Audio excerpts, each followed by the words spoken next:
Selamünaleyküm. Tam kolay gelsin. Biz daha çok dinlemeye geldik yani anlatmaktan ziyade. Vallahi hocam pek memnun değiliz. Evet. Siyasetin Türkiye'de bu kadar hakim olmasından memnun değiliz. Bu kadar kavgacı olmasından şikayetçi miyiz? Kesinlikle şikayetçiyiz. Memnun musunuz gidişattan?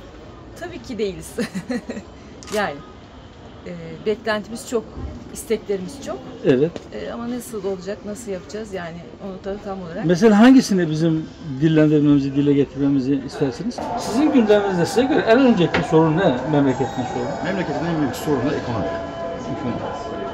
Doların, euronun baz aldığı fiyatlar, gördüğünüz tüm ürünlerin hepsi dolarla geliyor. Yani üniversite mezunu asgari ücretle çalışmak istemiyor, iş beğenmiyor. Sanayici eleman arıyor, kalifiye eleman bulamıyor. Bu bize bir şey gösteriyor. Eğitim planlaması ile ilgili bir sorunumuz var. Yani hangi alanda istihdama ihtiyacımız varsa o alanda gençlerimizi yönlendirmemiz lazım. Ta ki eleman arayan, eleman bulsun, iş arayan da işsiz kalmasın. Evet. Bizim kardeşlerimize sürekli tekrar ettiğimiz bir cümlemiz şudur: başarı istikamet üzere kalabilmektir. Şu kadar insanın, bu kadar insanın oyunu almak, desteğini almak değil. O sırat-ı müstakim dediğimiz istikametin üzerinde yürümeye devam edelim. Doğruyu anlatacağız hep beraber. Evet. Rabbim oradan ayaklarımızı sahip Amin. size de hayırlı işler olsun. Allah razı olsun. Allah razı olsun. Selametle olun. Selamünaleyküm. Tam kolay gelsin. Yürekler nasıl? Sıcak mı? Yani çok şimdi hiç konuşma efendim değmez. Size Cepler sıcak mı? cepler soğuk.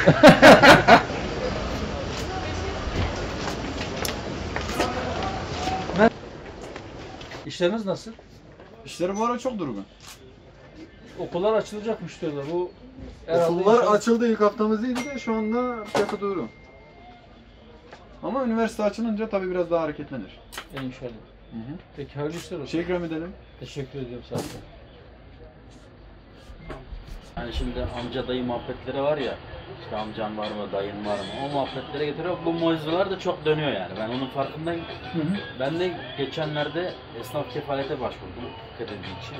Yani bir aydır bekliyoruz, hala ne arayan var, ne soran var. Hep esnaflar ikinci planda yani, arka planlar var. En sonunda onların işlerini hallediyor. Nasılsınız? Allah iyilik versin. İşler nasıl? Hamdolsun, elhamdülillah. Allah hamdınızı artırsın. Amin. İşlerinizi bereketlendirsin. Amin. Memleket? Ankara. Ankara. Aynen. Ankara'nın merkez Kahramanmaraş'tan. Kahramanmaraş. Aynen.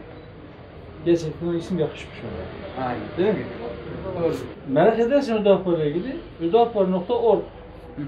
sitemizden Hı hı. bizim meselelere yaklaşımımızı, orayla ilgili açıklamalarımızı, Hı hı. parti programımızı, Hı hı. ne söylediğimizi, ne hedeflediğimizi merak edersen oradan bakabilirsin. Tamam. Bakarım. Okursan, inanıyorum ki sen de Ödaparlı olursun. İnşallah. Hayırlı günler olsun. Allah'a emanet ol. Elhamdülillah iyi. Allah daha iyi etsin inşallah. Amin. Dükkan mülk mü, kira mı? Kira. Öğrenciler gelmeye başladı mı, üniversite öğrencileri? Bazen geliyorlar bazen gelmiyorlar değişiyor. O zaman şimdi işlerde biraz aşama olur inşallah. İnşallah. Bu pandemi döneminde atlatabildiyseniz, ayakta kalabildiyseniz bu büyük bir başarı. Evet. Evet. Selamünaleyküm. İşte iyi diyelim, iyi olsun. İnşallah, inşallah. Yani yapacak bir şey yok. İnşallah. Her şey var ama insanlarda para yok. Hani harcayacak para yok. Evet. Yani şimdi belli bir kısım, üst kısım gitmiş fırlamış. Eskiden 3 şey vardı. Onlar da buralarda dolaşmıyor zaten. Eskiden 3 kısım vardı. Evet. Zengin, fakir, orta. Şimdi zengin, fakir. Orta yok. Orta bitti. Bitti. Selamünaleyküm. Ustam kolay gelsin. Nasılsınız? İyisiniz inşallah. Allah razı olsun. Allah iyilik versin. İmalat mı, tamirat mı, ikisi beraber mi? Basit olarak tamirat yapıyoruz şu an. Evet. İşler nasıl? Elhamdülillah çok şükür işlerimiz var. Sağ olun. Kolay gelsin. Hayırlı olsun. Bu tarafa bak.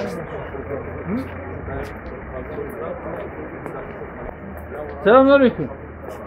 Ustam kolay gelsin. Nasılsınız? Allah kolaylık versin. Allah razı olsun. Memleket nerede? Memleket Erzurum. Erzurum. Erzurum'un neresinden? Kınız. Kırmızı. Millet tutuklaşıyor. Sonra takım tutar gibi parti geliyor. Aynen öyle. Hata da yapsa kızıyor, gidiyor küfür ediyor, bir daha oynuyor. Yeni bir şey denemenin zamanı gelmedi mi? Hakkımızda hangisi hayırlısı o Amin. değil mi? Selamünaleyküm. Kolay gelsin. Hayırlı işleriniz olsun. İşler nasıl? Yeni işte bu sene açıldı. Hayırlı işler olsun. Teşekkür ederim. Sağ olun. Bereketli olsun inşallah. Aynen. Akşamlara kadar çalışıp sadece markette harcayacağımız kadar kısım kazanabiliyoruz artık. Yani sadece Ama gıdaya. aynen. Türkiye'nin durumu böyle oldu. Tabii zengin hep zengindi. Değil mi? Evet. Ama zengin daha fazla zenginleşiyor. Evet, evet. Fakir de biraz daha Yok. fakirleşiyor. Yok. Çare ne? Çözüm ne? Çözüm yani işte böyle ayrıştırmadan birlik olursak, bir arada bir şeyler yapabilirsek bence o zaman düzeliriz. Bir de Yoksa- herkes sadece hakkına razı olursa, Evet, fazlasını evet. Tabii helal canım, da olsa, aynen. haram da olsa gelsin demezse, Aynen. biraz kanaat, Evet, biraz şükür lazım. zaten. biraz adalet, Tabii. biraz merhamet, Lazım. hepsinden Hepimize. lazım bize. Aynen. İnsan olarak lazım. İnşallah, inşallah. Peki inşallah güç ve etki bize geçtiği gün bunlar çok kısa bir sürede gerçekleşecektir diye bizim taahhüdümüz vardır. Siz de bizi merak ederseniz hudakbar.org adresinden bizim ne dediğimiz meselelere nasıl yaklaştığımızı, çözüm önerilerimizi görebilirsiniz. Tamam. Peki kolay gelsin. Hayırlı işler. İyi günler. Şu anda Türkiye'nin gündeminde olan birkaç başlıkla ilgili kısa bir açıklama yaptıktan sonra sorularınız varsa onları alacağız inşallah. Son birkaç gündür tartışılan hususlardan bir tanesi Yargıtay'ın yeni binasının açılışında Diyanet İşleri Başkanı'nın duasına Yargıtay Başkanı'nın da cübbesiyle birlikte elini kaldırarak amin demesi biliyorsunuz. Birkaç gündür tartışılıyor. Yine tartışılan hususlardan bir diğeri Edremit ve Bigadiş belediyelerinin kadına ve kadının tesettürüne, örtüsüne ya da çarşafa yönelik hareket ya da hakaretleri yine gündemin bir diğer maddesi. Bu iki konuyla ilgili tartışmaları ibretle izliyoruz. Kadına ve onun örtüsüne yapılan hakareti hiçbir şekilde kabul etmek mümkün değildir. Çok çirkin bir harekettir. Bu hareketleri yapan herkese ama herkese altını çizerek şu mesajımızı vermek istiyoruz. Diyoruz ki kadının tesettürüyle, bu toplumun değer yargılarıyla veya bu toplumun kıyafetleriyle uğraşmaktan vazgeçin. Bundan size herhangi bir hayır gelmez. Yine adli yılın başlaması aynı zamanda Yargıtay binasının açılışına denk geldiğinde o binanın açılışında Sayın Diyanet İşleri Başkanı'nın dua etmesi de çok tartışıldı.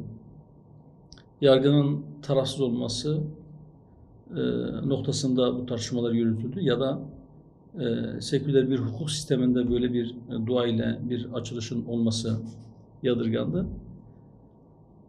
Çok detaylı olarak bu meselelere girmeyeyim. Sadece özet olarak şunu söyleyeyim.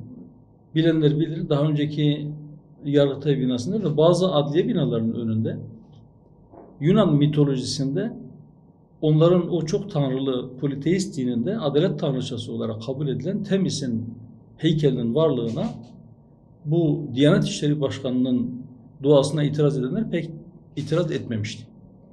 Yani ilkel arkaik bir dinin sembolleri Yargıtay binasının önünde olduğunda suspus olanlar, buna hiçbir şekilde itiraz etmeyenler, yapılan bir duaya bu kadar şiddetle itiraz ediyorlarsa hiç kimse kusura bakmasın. Bu onların iddia ettiği gibi aslında laiklik falan da değildir. Çünkü onların tarif ettiği laiklik bütün dinlere eşit mesafede durmaktır. Ama onlar laikliği İslam düşmanlığı şeklinde algılıyorlar ve İslam düşmanlığı şeklinde yorumlayıp dinlerden de sadece İslam'a karşıtlık yapıyorlar. Çoğunluğu Müslüman olan bir memlekette bu tip vesilelerle bunları bahane edip İslam'a savaş açmak, İslam'a hakaret etmek asla kabul edebileceğimiz bir şey değildir ve onlar inşallah bu milletten hak ettikleri cevabı yakın bir gelecekte alacaklardır diye düşünüyoruz. Bugün 11 Eylül. 11 Eylül 2001 İkizkule saldırılarının üzerinden tam 20 yıl geçti. Onun yıl dönümü yani 20. yıl dönümü. 11 Eylül hadiselerini bahane eden Amerika Afganistan'ı işgal etmişti ve 31 Ağustos'a kadar oradaki işgal güçlerini geri çekti. Yıl dönümü münasebetiyle ona ilişkin de birkaç cümle sarf edeceğim. Her şeyden önce Amerika'nın ve NATO'nun Afganistan'dan çekilmesi iyi olmuştur.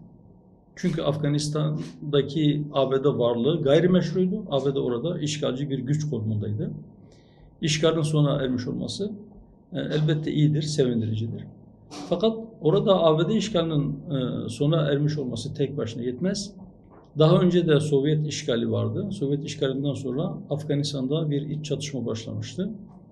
Yeni bir iç savaşa hiçbir şartta izin verilmemelidir. Bu konuda hem Afganistan'daki güç odaklarına, oradaki gruplara hem de komşu ülkelere ciddi bir iş düşmektedir, ciddi bir sorumluluk düşmektedir. Ne pahasına olursa olsun Afganistan'da yeni bir iç çatışma, yeni bir iç savaş olmamalıdır. Buna izin verilmemelidir. Ve mutlaka bugün iktidarı ele geçirmiş olan Taliban da geçmiş hatalarından ders almalı, olabildiğince geniş tabanlı bir hükümetle bütün Afgan halkını kucaklayacak ve herkesin artık bu hükümet bizim hükümetimizdir diyebileceği bir yönetim oluşturulmalıdır. Ve bundan sonra Afganistan'ın yeraltı, yerüstü kaynakları Afgan halkın refahı ve onun huzuru için harcanmalıdır. Bugün 11 Eylül, yarın da 12 Eylül. Aynı zamanda bu 12 Eylül askeri darbesinin üzerinden geçen 41 yıl var. 41 yıl geçti darbenin üzerinden ama o darbe ürünü anayasa, yani 1982 anayasası halen yürürlükte olmaya devam ediyor. Gündemdeki tartışmalardan bir tanesi de yeni bir anayasa. Yeni anayasa tartışmaları da sürüyor. Bize göre yeni bir anayasa, eğer anayasalar toplumsal sözleşmelerse o zaman olabildiğince geniş bir mutabakat ile bütün partilerin katılımıyla, bütün siyasi çevrelerin katılımıyla kaleme alınmalı ve olabildiğince geniş bir uzlaşma ile yeni bir metin hazırlanmalıdır. Fakat görünen o ki bir kısım muhalefet bloğu kendileri bir metin hazırladılar ve o metin gerçi şu anda rafa kalkmış durumda. Öte taraftan iktidar bloğu, yani Cumhur İttifakı'nın bileşenleri, özellikle de AK Parti ve MHP, her birisi kendisi bir anayasa taslağı hazırlamış ve ortaklaştıkları bir metni de toplumun önüne koyarak bunun üzerinden tartışmaların yürümesini, hatta bunun belki oylanmasını, kabul edilmesini istiyorlar. Bu bizim söylediğimiz anayasanın hazırlanması prosedürüne, yani olması gereken şeye uygun düşmüyor. Eğer yeni bir anayasa yapılacaksa ve eğer bu anayasa toplumsal sözleşme ise mutlaka yuvarlak bir masa etrafında bütün taraflar toplanmalı ve yeni anayasanın nasıl olması gerektiği konusunda herkes fikrini beyan edebilmelidir. Yine toplumun değişmez gündem maddelerinden bir tanesi ekonomi. Bugün Eskişehir'de esnafı dolaştık, sorunlarını dinledik. Ekonomik sıkıntı halen devam ediyor. Küresel çapta bir hastalık var, bir salgın var. Bu salgından dolayı özellikle tam kapanma ya da kısmi kapanma dönemlerinde esnaf büyük sıkıntılar yaşadı. Henüz bu sıkıntılar aşılabilmiş değil. Bu sene okulların açılmasıyla bir kısım esnaf kısmen bir toparlanabilme sürecine girme ümidini yeniden tazeledi. Ama bu ne kadar gerçekleşecek veya hangi oranda gerçekleşecek onu da zaman gösterecek. Öte taraftan çok ciddi büyüme rakamları açıklanıyor. Fakat sokakta görünen şey şu: Türkiye'nin ekonomisi büyüyor, doğrudur. İhracat artıyor fakat bu büyüme yeterince sokağa, özellikle de dar gelirli kesime yansımıyor. Bu büyümenin dar gelirli kesimlere yansıması ve vatandaşın da bu refahtan pay alabilmesi için mutlak surette yapılması gereken şey, gelir dağılımında ve vergi yükünün dağıtımında adalet sağlanmalıdır. Ama bugün o noktadan, yani adaletten oldukça uzakta bir görüntü var. Biz aşı karşıtı değiliz. Parti olarak da kurumsal olarak vatandaşların aşılarını yaptırması için çağrıda bulunduk. Ama bu başka bir şey. Aşının zorunlu kılması çok farklı bir şey. Şu anda her ne kadar dünyanın pek çok ülkesinde pek çok ilmi çevreler aşının faydalarıyla ilgili söylemlerde bulunuyorlarsa da özellikle Türkiye'de Sağlık Bakanlığı başta olmak üzere ilgili çevrelerin zaman içerisinde belki aceleye getirerek henüz tam bir bilgi sahibi olmadan yapmış oldukları açıklamaları zaman içerisinde bizzat kendileri yalanlayarak farklı yönde açıklamalar yapmaları nedeniyle insanların kafalarında bazı soru işaretleri oluştu. Bunun da anlaşılması gerekiyor. Olması gereken şey aşıya şüpheyle bakan insanların kafalarındaki şüpheleri gidermek olmalıdır. Eğer bu yapılamıyorsa, yani vatandaşın şüphesi giderilemiyorsa onun hiçbir şekilde aşı yapmaya zorlanmaması gerekiyor. Çünkü nihayetinde bu aşı henüz üzerinden yeterince zaman geçmemiş. Uzun vadede ne tür yan etkileri olacağı tam olarak bilinmiyor. Hiç kimse de bunu kestiremiyor. Gönüllü olarak insanların aşı olması doğaldır, olur. Hatta bize göre olmalıdır. Ama bir kişi eğer aşı ile ilgili şüphe içerisindeyse hiç kimseye uzun vadedeki yan etkilerinin ne olacağı bilinmeyen bir sıvının, bir ilacın zorla vücuduna enjekte edilmesini biz doğru bulmuyoruz. Aşı zorunlu değil ama PCR testi zorunlu. Haftada 2 veya 3 defa test yapılması zorunludur demek aslında bir anlamda dolaylı da olsa aşıyı zorunlu kılmaktır. Biz bunun doğru olmadığını düşünüyoruz.